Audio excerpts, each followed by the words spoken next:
Hi guys, I'm Mario and today we're going to talk about how to remove a business account on Instagram. It's pretty simple and easy, so let's get started. We open the Instagram app, we open our profile.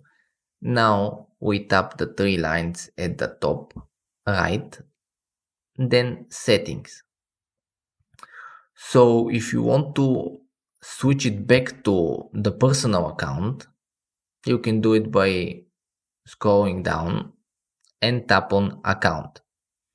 Now we scroll down again and switch account type. We can switch it to personal or business. Switch to personal.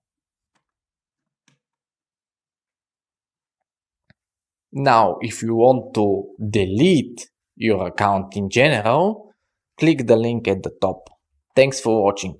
If you have any tips how I can improve my content, type them in the comment section below.